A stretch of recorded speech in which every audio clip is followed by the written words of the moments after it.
Hello' everyone, I welcome you all to Mind Map Education. বিগত কিছুদিনৰ বাবে কিছু শাৰীৰিক অসুস্থতাৰ বাবে ইউটিউবৰ পৰা অলপ দূৰত থাকিবলগীয়া হৈছিলে, কিন্তু আজি এটা অতি গুৰুত্বপূৰ্ণ ছেশ্যন বা ভিডিঅ' লৈ আপোনালোকৰ মাজলৈ আহিছোঁ। এই ছেশ্যনটো মূলত হ'ব যে আমাৰ আৰু কি হয় যে লাষ্ট আমাৰ 50 ডেইজ বাকী আছে।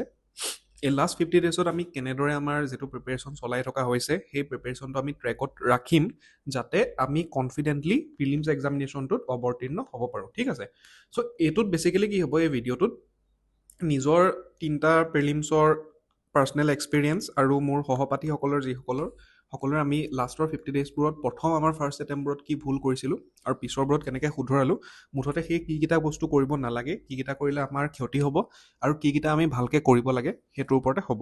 আৰু ভিডিঅ'টো ছুটি হ'ব, বেছি দীঘল নহয়, গতিকে শেষলৈকে চাব। ফাৰ্ষ্ট অফ অল, আমি কৰিব নলগীয়া একদম ফাৰ্ষ্ট বস্তুটো হ'ল, যিহেতু আমাৰ 50 ডেইজে বাকী আছে, আমি এতিয়া নতুন ৰিচোৰ্চেছ পঢ়িব নালাগে। নতুন ৰিচোৰ্চেছ বুলি ক'লে কি হ'ব সেইটো মই ডিফাইন কৰিম। নতুন ৰিচোৰ্চেছ মানে এনেকুৱা ধৰণৰ, এতিয়া ধৰি লওঁ আমি এক্সাম্পল এটা লৈছোঁ, পলিটি ছাবজেক্টটো লৈছোঁ। ঠিক আছে, এতিয়া পলিটি ছাবজেক্টটোৰ কাৰণে উদাহৰণস্বৰূপে আমি লক্ষ্মীকান্তখন পঢ়ি আছোঁ, বা আমি আপোনালোকে বুলিব কোচিঙৰ কিবা নোট পঢ়ি আছে, কোনোবাই যদি কোচিং লৈছে, লক্ষ্মীকান্ত নাই পঢ়া, কিবা এটা মুঠতে ষ্টেণ্ডাৰ্ড ফ'ল' কৰি আছে। এতিয়া আপোনালোকক যদি কোনোবাই কয় যে এই নতুন কিতাপখন পঢ়ি লোৱা বা এই নতুন PDF টো পঢ়ি লোৱা, যিটোত 100+ পেজেছ আছে পলিটিৰ কাৰণে, গোটেই আপোনাৰ কমপ্লিট হৈ যাব, এনেকুৱা কামবোৰ নকৰিব।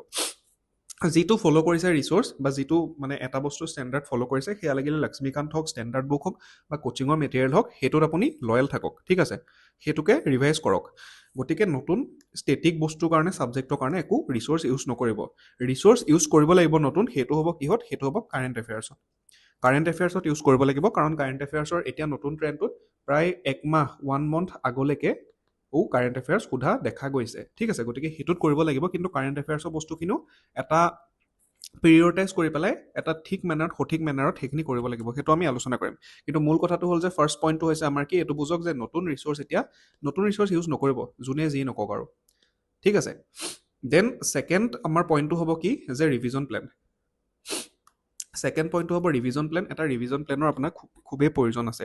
ৰিভিজন প্লেন যদি আপুনি বনোৱা নাই, যিসকলে বিশেষকৈ ফাৰ্ষ্ট টাইম দি আছে বা যিসকলে আগতে দিছে এক্সামিনেশ্যনটো কিন্তু ক্লিয়াৰ কৰিব পৰা নাই, তাৰ এটা কাৰণ হ'ব পাৰে যে আপোনাৰ কি হয়, যে ৰিভিজন প্লেনটো আপোনাৰ ভাল নহয়। আপুনি পঢ়িছে, খুব পঢ়িছে, একদম সঠিকভাৱে পঢ়া শুনা কৰিছে, দিনটোত সঠিক টাইমত কি হয় 6-7 আৱাৰ্ছ দি আছে, কিন্তু কি হ'ব, আপুনি সেইখিনি বস্তু ৰিভাইজ কৰা নাই। এতিয়া আমাৰ হিউমেন ব্ৰেইনটো কি হয়, আমি কিবা এটা বস্তু যদি পঢ়োঁ, এইটো যদি পঢ়িছোঁ, আমাৰ গোটেই পিছদিনাখন সেই বস্তুটোৰ কিমান, আই থিংক 30% মানহে মনত থাকে, তেনেকৈ আমি পাহৰি গৈ থাকোঁ আৰু লাষ্টত 0 হৈ যায়গৈ যিটো বস্তু পঢ়িছিলোঁ। গতিকে ৰিভাইজ কৰাটো খুবেই প্ৰয়োজনীয়, আৰু ৰিভিজনৰ কাৰণে এটা ভাল প্লেন লাগে।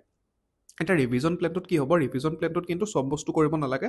মই এটা একদম চিম্পল ৰিভিজন বস্তু কৰিছোঁ ৰিভিজন প্লেনটো, সেইটো হৈছে এক্টিভ ৰিকলিং। আপুনি এক্টিভ ৰিকল কৰিবলৈ ষ্টাৰ্ট কৰক বস্তুবোৰ। এক্টিভ ৰিকল মানে কি হয়, একদম চিম্পল ভাষাত যদি এক্টিভ ৰিকল মানে কি হয়, যে আপুনি টপিক এটা পঢ়িলে, এক্সাম্পল হিচাপে আপুনি পঢ়িলে 1857 ৰিভল্ট ইন আছাম। ঠিক আছে, 1857 চনৰ যিটো চিপাহী বিদ্ৰোহ হৈছিলে অসমত, মণিৰাম দেৱানে নল, সেইখিনি পঢ়িলে। তাৰপিছত আপুনি সেইটো বস্তু কি কৰিলে, পঢ়াৰ পিছত সেই বস্তুখিনি আকৌ আপুনি মনলৈ আনিবলৈ চেষ্টা কৰিছে। আপুনি পেপাৰ এখন লৈ ল'লে, তাত আপুনি লিখি গ'ল, পইণ্টবোৰ লিখি গ'ল, আৰু তাত আপুনি তেতিয়া দেখিব যে কিছুমান আপোনাৰ পইণ্ট মিছ হৈছে, তাত পাহৰি গৈছে, বহুত চেষ্টা কৰিও মনলৈ আনিব পৰা নাই। সেইখিনি হ'ব টাফ ইনফৰমেশ্যন। অনলি সেই টাফ ইনফৰমেশ্যনখিনি এতিয়া আপুনি নোটত ভৰাব, মানে এটা নোট বনাব, কাগজ এখন লৈ ল'ব, বহী এখন ল'ব, তাত বনাব, সেই টাফ ইনফৰমেশ্যনখিনিয়ে ভৰাব। তেনেকৈ কৰিলে কি হ'ব, আপোনাৰ যিখিনি টাফ বা ডিফিকাল্ট ইনফৰমেশ্যন, যিখিনি মনলৈ অহা নাই, যিখিনি এক্টিভ ৰিকলৰ জৰিয়তে অহা নাই, সেইখিনি আপোনাৰ এটা পৃথক এটা ঠিক নোট হৈ যাব। সেইটো যদি দুই এবাৰ তেনেকৈ চাই দিয়ে, প্ৰিলিমছ এক্সামিনেশ্যনত কি হ'ব, আপোনাৰ আনচাৰবোৰ কাৰেক্ট কৰিবলৈ বহুত বেছি সুবিধা হ'ব। অলৰাইট, এতিয়া ৰিভিজন প্লেনত এটা বস্তু হয়, যিটো বহুতে এই ভুলটো কৰে, এইটো পাৰিলে আপোনালোকে নকৰিব। এই ভুলটো কি হয়, যে বহুতে কৰে যে এনেকুৱা ধৰণৰ এটা ৰিভিজন প্লেন বনায়। ঠিক আছে, 5 ডেইজ বোলে 5 ডেইজত মই পলিটি কৰিম, নেক্সট 5 ডেইজত মই ইকনমি কৰিম, আৰু নেক্সট 5 ডেইজত মই এনভাইৰনমেণ্ট কৰিম। ঠিক আছে, জাষ্ট এটা এক্সাম্পল দিছোঁ। বহুতে এইটো কি কয় 7 ডেইজো কৰে, প্ৰতিটো উইকত তেনেকৈ কৰিম বুলি, মুঠতে এনেকৈ কৰে। এনেকৈ কৰিলে কি হ'ব, আপুনি যেতিয়া তেনেকৈ ডাঙৰ বস্তু এটা লৈ লয়, মষ্ট ইম্পৰ্টেণ্টলি ইয়াত কি হ'ব পাৰে, যদি আপুনি এই 5 বা 7 ডেজত পলিটি কৰিম বুলি ভাবিছে, যদি আপুনি পলিটিটো কমপ্লিট কৰিব নোৱাৰে 5 বা 7 ডেজত, বেছি দিন লাগি যায়, বোলে 10 ডেজ লাগি গ'ল, আপোনাৰ গা বেয়া হৈ গ'ল, ঠিক আছে, বা আপোনাৰ বেলেগ কিবা কাম ওলাই গ'ল, তেতিয়া কি হ'ব, গোটেই বস্তুটো আপোনাৰ পাইল আপ হৈ গোটেই যিটো ষ্ট্ৰেটেজি এনেকৈ বনাইছিলে এনেকৈ ফিনিছ কৰিম বুলি আপোনাৰ ছাবজেক্টবোৰ থাকি যাব, কমপ্লিট নহ'বগৈ। আৰু কমপ্লিট নহ'লে কি হয়, কমপ্লিট নহ'লে এক্সামিনেশ্যন তাৰ আগত যেতিয়া আপুনি যাব কমপ্লিট নোহোৱাকৈ, তেতিয়া আপোনাৰ কনফিডেন্সটো ল' থাকিব। কনফিডেন্স যদি ল' থাকে, তাৰ ৰিজাল্টটো ক'ত ওলাবগৈ, তাৰ ৰিজাল্টটো অৰিজিনেল ৰিজাল্টত নোলায়, তাৰ ৰিজাল্টটো ওলাব আপোনাৰ পেপাৰখন যেতিয়া দিব, আপোনাৰ কনফিডেন্সটো ল' থাকিলে বহুত মানে আনচাৰ আপুনি এটেম্প কৰিবলৈকে ভয় কৰিব, লাষ্টত ভুল হ'বগৈ। গতিকে এইটোতকৈ এটা ভাল উপায় কি হৈছে, আপুনি ছাবজেক্টবোৰক ছাব ছাবজেক্ট হিচাপে কৰি লোৱাটো, ঠিক আছে, ছাব ছাবজেক্ট হিচাপে কৰি লোৱাটো। ছাব ছাবজেক্ট মানে কি, প্ৰতিটো ছাবজেক্টৰে কিছুমান ভাগ আছে, অলৰাইট, কিছুমান ভাগ আছে। এতিয়া যদি আমি পলিটিৰ চাওঁ, ঠিক আছে, পলিটিৰ যদি আমি চাওঁ ছাবজেক্টটোৰ, পলিটিৰ মই এনেকৈ ইয়াত বনাই দিছোঁ, আপোনালোকে এইটো স্ক্ৰীনশ্বট কৰি ল'ব। পলিটিৰ এনেকৈ কিছুমান ভাগ আছে প্ৰিলিমছৰ কাৰণে। কি কি আছে, যে বেচিক্স অফ দ্য কনষ্টিটিউশ্যন আছে, ইয়াত প্ৰিএম্বুল, ফাণ্ডামেণ্টেল ৰাইটছ, DPSP, সেইবোৰ বস্তু সোমাই গ'ল। লেজিছলেচাৰ আছে, লেজিছলেচাৰত কি সোমালে, পাৰ্লিয়ামেণ্ট সোমাই গ'ল, ঠিক আছে। এক্সিকিউটিভত prime minister, president, chief minister, সেইবোৰ সোমালে। জুডিচিয়েৰীত supreme court, high court, PIL, ঠিক আছে, সেইবোৰ বস্তু সোমালে। Then bodies, constitutional bodies, non constitutional bodies, এইবোৰত সোমাই গ'ল। নীতি আয়োগ সোমালে এইবোৰত, ঠিক আছে, GST কাউন্সিল সোমালে। চ' এইবোৰ এনেকৈ হৈ আছে। এইবোৰ আপুনি যদি ইভেন লক্ষ্মীকান্তখন চাই বা ইভেন গুগলো কৰি দিয়ে, পলিটিৰ প্ৰায় 8টা বা 9টা এনেকুৱা ছাব ছাবজেক্ট বা ছাব টপিক পাই যাব। সেইকেইটা কি কৰিব আপুনি এতিয়া, সেই যিকেইটা ছাব ছাবজেক্ট বা ছাব টপিক পালে, সেইবোৰ এনেকৈ ধৰণে কৰিব, যে মই ডে ওৱানত মই বোলে পলিটিৰ বেচিক্সটো কৰিম, ঠিক আছে। ডে 2ত মই পলিটিৰ কি কৰিম, পলিটিৰ মই জুডিচিয়েৰীটো কৰিম। এইটো আপুনি কি কয়, নিজৰ সুবিধা অনুসাৰে এদিনত আপুনি 2টা 3টা ছাব ছাবজেক্টটো কৰিব পাৰিব, যদি আপোনাৰ সেই স্পীডটো বেছি আছে, আগতে যদি পঢ়া শুনা কৰি থৈছে, ঠিক আছে। চ' সেইটো তেনেকৈ কৰিব পাৰিব। তেনেকৈ কৰিব কৰিলে কি হ'ব, যদি আপোনাৰ কোনোবা এটা দিনত, কোনোবা এটা ডেত আপোনাৰ যদি, কোনোবা এটা বোলে ডে 7ত আপোনাৰ অলপ কিবা এটা প্ৰব্লেম হৈ গ'ল, আপুনি নোৱাৰিলে কৰিব, সেইখিনি পিছত মিলাবলৈ সুবিধা হ'ব। চ' এইটো এটা স্মাৰ্ট ৱে হয়, ঠিক আছে, এইটো এটা স্মাৰ্ট ৱে হয়। এইকেইটা এনেকৈ গোটেইকেইটা ছাবজেক্টৰ দি থৈছোঁ ইয়াত, এনেকৈ আপোনালোকে এইটো স্ক্ৰীনশ্বট কৰি ল'ব পাৰিব। ইকনমি এনেকৈ money banking, financial institution, budget, taxation, balance of payment, সেইখিনি হৈ যায়। ইকনমিৰ এইকেইটা ছাব ছাবজেক্ট হৈ যায়, ঠিক আছে। দেন পলিটি এইকেইটা কৰিয়ে দিলোঁ। দেন আহিলে আমাৰ জিঅ'গ্ৰাফী হয়, ফিজিকেল জিঅ'গ্ৰাফী হৈ যায়, ইণ্ডিয়ান জিঅ'গ্ৰাফী, মেপিং হৈ যায়, অলৰাইট। তাৰপৰা এনভাইৰমেণ্টটো আমাৰ এইকেইটা ছাব ছাবজেক্ট হৈ যায়, biodiversity and conservation, climate change, pollution related যিখিনি ৰিচাৰ্চ হৈ আছে চাইণ্টিফিকেলি, তাৰপৰা যিখিনি এনভাইৰমেণ্ট ৰিলেটেড এক্ট আৰু কনভেনশ্যন আছে, ঠিক আছে। চ' প্ৰিলিমছত মেইনলি এই ছাবজেক্টবোৰ যে আছে, এই ছাবজেক্টবোৰৰ পৰাই সোধে, এই মানে ক'ৰ ছাবজেক্টটোৰ। তাৰপিছত হিষ্ট্ৰীত আপোনালোকে এইটো কৰি ল'ব পাৰে যে প্ৰতি মানে 20-30 বছৰ গেপত এটা তেনেকৈ ছাব ছাবজেক্ট হিচাপে কৰি ল'ব পাৰে, বা টপিক হিচাপে কৰি ল'ব পাৰে। যেনেকৈ 1857 ৰিভল্টৰ পৰা ইণ্ডিয়ান নেশ্যনেল কংগ্ৰেছৰ ফৰ্মেশ্যন মানে 1885লৈকে, ঠিক আছে। দেন ছ'চিঅ' ইকনমিক ৰিফৰ্মৰ পৰা হোম ৰুল লীগ মুভমেণ্ট, যিটো 1916ত হৈছিলে, তালৈকে। চ' তেনেকৈ কৰি ল'ব পাৰে। দেন ইভেন আপুনি কাৰেণ্ট এফেয়াৰ্ছখিনিও তেনেকৈ মানে ভাগ কৰি ল'ব পাৰে। মানে কাৰেণ্ট এফেয়াৰ্ছখিনিও যে এফালৰ পৰা পঢ়ি গৈছে মাহ হিচাপে বা হেৰি হিচাপে, তেনেকৈ বৰ এটা ভাল নহয়। ছাবজেক্ট হিচাপে কৰিলে আপোনাৰ সেই ক্লেৰিটিটো আহিব মনত। যেনেকৈ আমাৰ এইটো সাম্প্ৰতিক আছে, সাম্প্ৰতিকত আমি এনেকৈ পঢ়াওঁ যে Assam art and culture, Assam polity, Assam geography environment, Indian polity, Indian economy, science and tech, ঠিক আছে, India miscellaneous, Assam miscellaneous, geography, mapping. So' এনেকৈ আপুনি মুঠতে ভাগ কৰি ল'লে কি হ'ব, ভাগ কৰি ল'লে আপোনাৰ মনৰ ক্লেৰিটিটো বেছি ভাল হ'ব। আৰু ক্লেৰিটি য'ত বেছি ভাল হয়, তাত আপোনাৰ কি হ'ব, ছাকচেছ ৰেচিঅ'টো বেছি বাঢ়িব। দেন আহিলে আমাৰ নেক্সট টপিকটো হ'ব এইটো, নেক্সট থাৰ্ড পইণ্টটো, যে now it is the high time to test. আপুনি এইটো মানে সঠিক টাইম যে আপুনি এতিয়া টেষ্ট কৰিব লাগিব নিজকে। আৰু টেষ্ট কৰিবলৈ কাৰণে কি কৰিব লাগিব, you have to give test series, ঠিক আছে। টেষ্ট ছিৰিজ দিব লাগিব। এতিয়া মানে টেষ্ট ছিৰিজ যদি নিদিওঁ বুলি ভাবি আপুনি ৰৈ থাকে, যে এতিয়া টেষ্ট ছিৰিজ নিদিওঁ আৰু হেৰি কৰিম, তেতিয়া কি কৰিব, লাষ্টত গৈ আপোনাৰ এক্সামিনেশ্যনটোহে হ'বগৈ, আৰু এক্সামতে টেষ্ট দিয়া হ'ব। গতিকে টেষ্ট দিলে মেইনলি কি হ'ব, যে you will be able to identify your weak areas. আপোনাৰ উইক এৰিয়া কোনবোৰ হয়। এজ ফৰ এক্সাম্পল, এতিয়া কোনোবাই টেষ্ট এটা দিলে, টেষ্টটোত ফাণ্ডামেণ্টেল ৰাইটৰ কুৱেশ্যন আহিছিলে পলিটিৰ, তাত দেখিলে যে যিকেইটা ৰিট ৰিলেটেড কুৱেশ্যন, মানে আৰ্টিকল 32ৰ যিকেইটা কুৱেশ্যন, সেই কুৱেশ্যনকেইটা পৰা নাই। এতিয়া যদি আমি APSCৰ PYQ চাওঁ, APSC PYQত যদি চাওঁ, আৰ্টিকল 32ৰ পৰা প্ৰতিটো বছৰতে এটাকৈ কুৱেশ্যন সোধে, ঠিক আছে, এটাকৈ কুৱেশ্যন সুধিছে। গতিকে এতিয়া কি কৰিব, কোনোবাই যদি তেনেকৈ দেখিলে যে সেইটো এৰিয়া উইক আছে, সেই উইক এৰিয়াটোত কাম কৰিলে। এতিয়া কোনোবাই এনভাইৰমেণ্টেল যিকেইটা এক্ট হয়, এনভাইৰমেণ্টেল এক্টকেইটা হয়, সেইকেইটা শুদ্ধকৈ কৰিব পৰা নাই, বা যিকেইটা এতিয়া বেংকিং আছে, ঠিক আছে, ইকনমিত বেংকিঙৰ ওপৰত কুৱেশ্যন সোধে। এতিয়া বেংকিঙত বহুতে কি কৰে, RBI যিকেইটা এক্ট আছে, RBI এক্ট হ'ল, বা বেংকিং ৰেগুলেশ্যন এক্ট হ'ল, চাৰ্ফিয়াচি এক্ট হ'ল, সেই একগিটাৰ ওপৰত যিবোৰ কুৱেশ্যন সুধিছে সেইকেইটা পৰা নাই, মানে সেইকেইটা উইক এৰিয়া হৈ আছে। গতিকে সেই উইক এৰিয়াকেইটাৰ ওপৰত স্পেচিফিকেলি ফ'কাছ কৰি পেলাই সেইকেইটা পঢ়িব লাগিব, বা দৰকাৰ হ'লে তাৰ ওপৰত নোটো বনাব লাগিব। সেই বস্তুটো গম পাব আপুনি কিহত, সেইটো গম পাব কেৱল টেষ্টৰ জৰিয়তে। টেষ্ট যদি নিদিয়ে গম নাপায়। আৰু টেষ্টৰ সমান্তৰালকৈ যিখিনি UPSC PYQ আছে সেইখিনিও কোনোবা বুক এখন লৈ পেলাই আপোনালোকে লগাই থাকিলে গম পাব। এতিয়া টেষ্টৰ ক্ষেত্ৰত কি হয়, টেষ্টটো আপুনি টেষ্টটো দিবলৈ ক'লো হয়, টেষ্ট এটাটো ভাল টেষ্ট এটা মানে গম পাব লাগিব ন কোনকেইটা টেষ্ট ভাল হয়। এতিয়া ভাল টেষ্ট মানে আমাৰ টেষ্ট চিৰিজ এটা আছে, কিন্তু তাৰ আগতে এটা কথা কৈ থওঁ যে টেষ্ট চিৰিজটো বা কোনোবা এটা টেষ্ট চিৰিজ ভাল হয় নে নহয়, বা সেইটো আপোনাৰ উপযোগী হয় নে নহয়, কামত আহিব নে নাই, সেইটো গম পাবলৈ কি কৰিব লাগিব, যে সেই টেষ্ট চিৰিজটো আপোনাৰ যিখিনি PYQ হয় PYQৰ লগত মিলিছে নে। এতিয়া কথাটো কি হ'ল, এতিয়া কোনোবা এটা কমিশ্যন যে APSC, ঠিক আছে, APSCয়ে কি সুধিব সেইটো চিলেবাছ এটা দি দিছে, ভক চিলেবাছ এটা দি দিছে, কিন্তু সেইটোৰ ভিতৰতো বহুতখিনি বস্তু পচিবল হয়। কিন্তু সেই বস্তুখিনি কি সুধিব সেইটোৰ একমাত্ৰ জনাৰ এটাই উপায় থাকে, যে APSC PYQ খিনি, প্ৰিভিয়াছ ইয়াৰ কুৱেশ্যনখিনি, যে প্ৰিভিয়াছ ইয়াৰ কুৱেশ্যনত কেনেকুৱা কেনেকুৱা পেটাৰ্ণ সুধিছে, থিম কি আছে। গতিকে যদি কোনোবা এটা টেষ্ট চিৰিজত সেই ৰেফাৰেঞ্চ পইণ্টটো অৰ্থাৎ প্ৰিভিয়াছ ইয়াৰ কুৱেশ্যনৰ লগত মিলে, যে কুৱেশ্যনবোৰ প্ৰিভিয়াছ ইয়াৰ কুৱেশ্যনৰ নিচিনা হয়, সেইটো টেষ্ট চিৰিজ ভাল হয় বেছি। এতিয়া আল্টিমেটলি বহুতে এটা কথা ভাবে যে টেষ্ট চিৰিজৰ পৰা কমন পৰিব লাগে। এতিয়া আজিকালি বৰ্তমান APSCৰ যিটো লেভেল হৈ গ'ল, APSCৰ যিটো লেভেল হৈ গ'ল, এইটো লেভেলত টেষ্ট চিৰিজৰ পৰা ডাইৰেক্ট কমন কেতিয়াও নপৰে।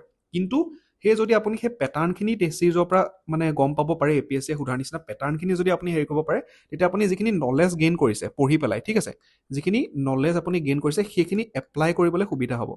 সেইখিনি এপ্লাই কৰিবলৈ সুবিধা হ'ব, আল্টিমেটলি আপোনাৰ চান্সটো বাঢ়িব।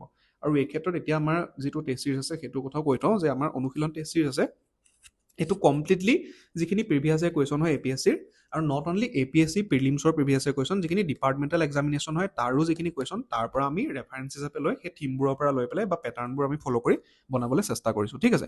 এইটোত 7টা GS বেছ পেপাৰ আছে। GS বেছ মানে কি হয়, যিটো নৰ্মেল টাইপৰ হয়, যে 70% ইণ্ডিয়াৰ কুৱেশ্যন থাকে আৰু 30 to 35% অসমৰ থাকে, সেইটো ধৰণৰ হয়। আৰু 3খন কমপ্লিটলি আছাম বেছ পেপাৰ হয়, ঠিক আছে। টোটেল 10খন পেপাৰ থাকিব। আৰু এইটো যদি আপোনালোকে এইটোৰ বিষয়ে বেছি জানিবলৈ মানে খুজিছে, তেতিয়া এইকেইটা নম্বৰত আপোনালোকে হোৱাটছএপ কৰিব পাৰে বা কল কৰিব পাৰে। দেন আমি টেষ্ট চিৰিজটো হেৰি কৰাৰ পিছত টেষ্ট চিৰিজটো দি থাকিব লাগিব। তাৰপিছত লাষ্ট এটা বস্তু আছে, সেইটো মই কৈ থওঁ, এইটো অকণমান মানে কনচাৰ্নিং বস্তু। এই বস্তুটো মই এটা টাৰ্ম দি দিছোঁ, এইটো এনেকুৱা ৰিয়েল টাৰ্ম আছে নাই আই ডোণ্ট ন'। টাৰ্মটো হৈছে যে ইনফৰমেশ্যন বম্বিং, ঠিক আছে। এতিয়া ইনফৰমেশ্যন বম্বিং মানে বস্তুটো কি হয়, আপোনালোকে এইটো সময়ত দেখিবলৈ পাব যে যিসকলে গ্ৰুপ কিছুমানত আছে, বিশেষকৈ ছ'চিয়েল মিডিয়া গ্ৰুপত আছে, যেনেকৈ টেলিগ্ৰাম হওক, হোৱাটছএপ হওক, ইনষ্টাগ্ৰাম হওক, ঠিক আছে, তাত কি হ'ব, তাত দেখিবলৈ পাব যে PDF একদম বহুতে কি কৰিব, PDF বা তেনেকৈ বেলেগ বেলেগ হেৰিয়ৰ ইনষ্টিটিউচনৰ হওক বা তেনেকৈ কিবা হওক, সেইবোৰ খুব বেছি বম্বিং কৰিব, মানে দিব গ্ৰুপবোৰত, আৰু ক'ব যে এইটো পঢ়ি লোৱা, এইটোৰ পৰা এইটো বস্তু আহিব, সেইটো আহিব। এতিয়া কি হয়, এইটো যদি আমি পজিটিভলিও বস্তুটো চাওঁ, বহুতে এইটো কি কৰিব পাৰে, পজিটিভলি চালে যে ভাল হওক বুলিয়ে দিয়ে।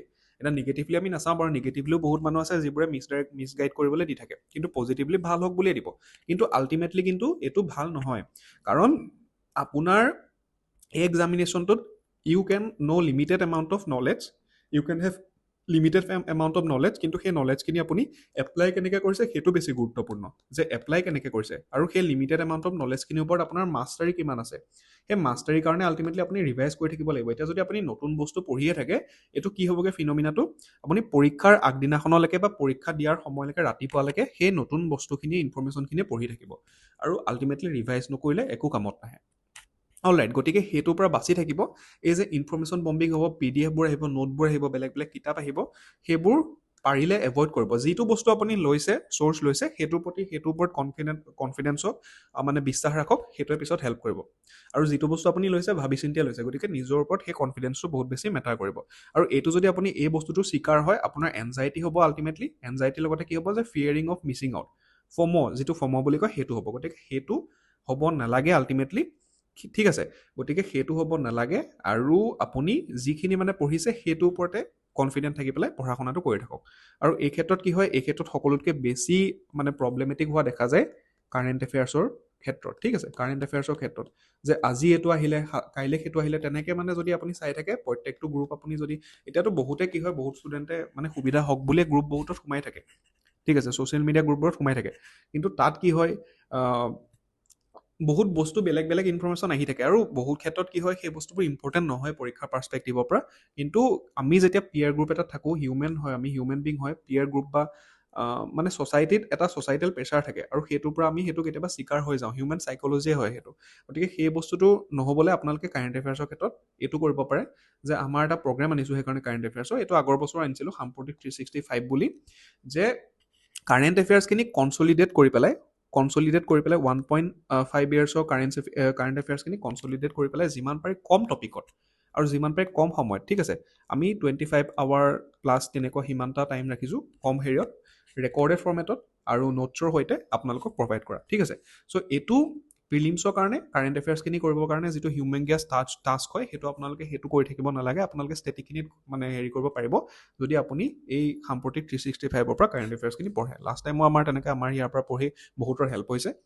আৰু ইয়াত মেইনলি কি হয়, ইয়াত যিখিনি আমাৰ ইণ্ডিয়ান নেশ্যনেল কাৰেণ্ট এফেয়াৰ্ছ, তাৰপিছত আমাৰ যিখিনি state specific current affairs topic আৰু যিখিনি ইণ্টাৰনেশ্যনেল বাট চিলেক্টিভ, ঠিক আছে, ইণ্টাৰনেশ্যনেল বাট চিলেক্টিভ কাৰেণ্ট এফেয়াৰ্ছ টপিক সেইখিনি ইয়াত কভাৰ কৰা হ'ব, ঠিক আছে। আৰু এই কাৰেণ্ট এফেয়াৰ্ছখিনি মেইনলি আমি এগেইন যিখিনি PYQ হয়, যে APSCত যিখিনি PYQ প্ৰিভিয়াছ ইয়েৰ কুৱেশ্যনক সুধিছে সেইবোৰৰ লগত থিমবোৰ আমি লিংক কৰি পেলাই আনিবলৈ চেষ্টা কৰিছোঁ, আৰু লগতে ডিপাৰ্টমেণ্টেল এক্সামিনেশ্যনৰ যিখিনি মানে থিমখিনি হয় সেইখিনিৰ লগত আমি আনিবলৈ চেষ্টা কৰিছোঁ। এইটো ক্ষেত্ৰত যদি আপোনাৰ কিবা ডাউট থাকে এইকেইটা নম্বৰত আপোনালোকে কণ্টেক্ট কৰিব পাৰে, ঠিক আছে। গতিকে আজিৰ ভিডিঅ'টো ইমানতে সামৰিছোঁ। নেক্সট আমি কিছুমান গুৰুত্বপূৰ্ণ ভিডিঅ' লৈ আনিম, কেনেকৈ আমি টেষ্ট চিৰিজ এনালাইজ কৰিব লাগে, কেনেকৈ আমি টেষ্ট চিৰিজৰ পৰা নোটছ বনাব লাগে, গতিকে সেইবোৰ আমি লাহে লাহে আনি থাকিম।